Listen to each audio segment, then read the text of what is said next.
Maigsoon ko din ni Kristo. Aniya kita sa ikawalo nga segment nining programa Pagsangyaw 2021 segment 3. Nga gipasiugdahan sa laiko sa Sugbo.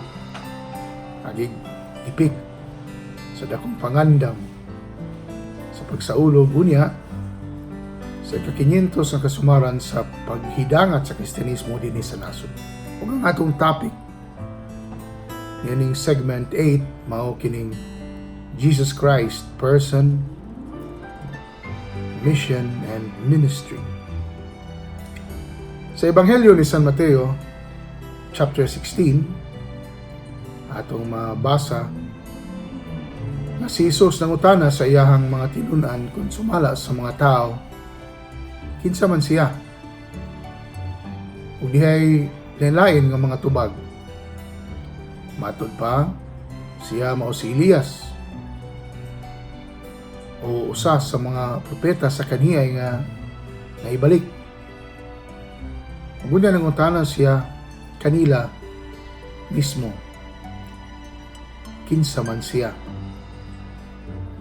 Ug kadto na himong okasyon sa dako nga pagpadayag ni Simon Pedro nga siya mao ang Mesiyas, ang anak sa Dios nga buhi. Atong mamatikdan mga igsoon nga ang maong pagpangutana ni Jesus diya sa Ebanghelyo ni San Mateo na itabo. Inon tangpo nga sa tunga-tungang bahin sa iyahang public ministry.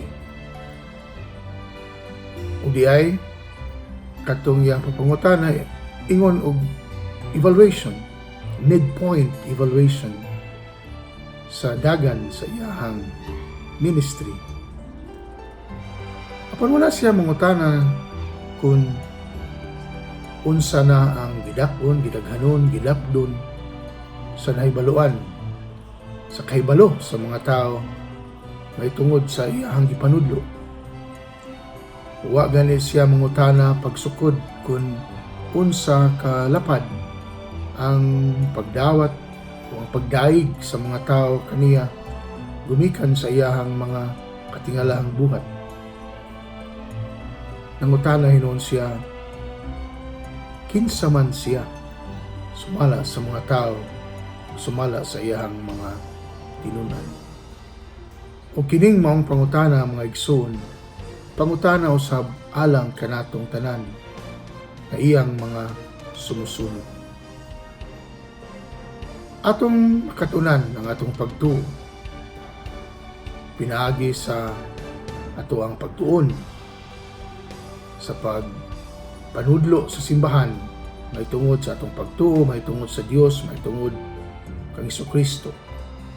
Pinagi sa pagbasa ug tuon sa balaang kasulatan. Pinagi sa pagkat-on sa pagpanudlo sa simbahan o church magisterium. Ingon man usab sa ato ang kinabuhi nga sakramental, sa ato ang pagdawat kang Hesus diya sa sakramento sa Eucharistia, ang tinud-anay niyang presensya diya sa bayhon sa pan o bino.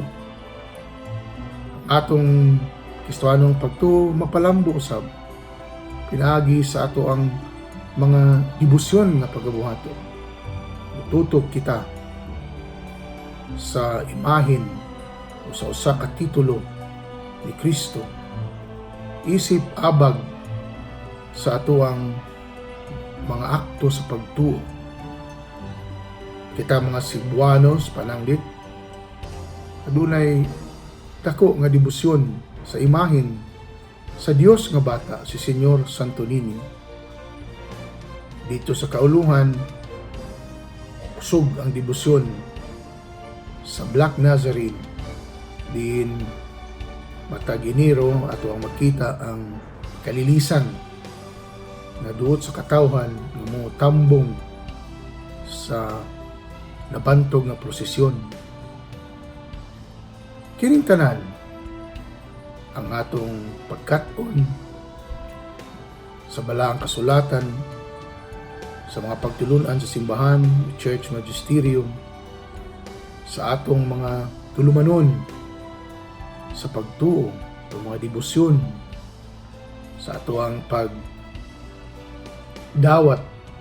kang Hesus diya sa mga sakramento, labi na sa Eucharistia, sa atong mga tulumanon sa relihiyon, sa atong mga pagdebosyon, ubang nga kalihukan nga may kalabutan ang atong pagkakristohanon. Kining tanan usang ko unta sa atong personal nga paghambin kang Hesukristo, dili nga usa ka set of ideas or teachings, o dili usa ka ideology,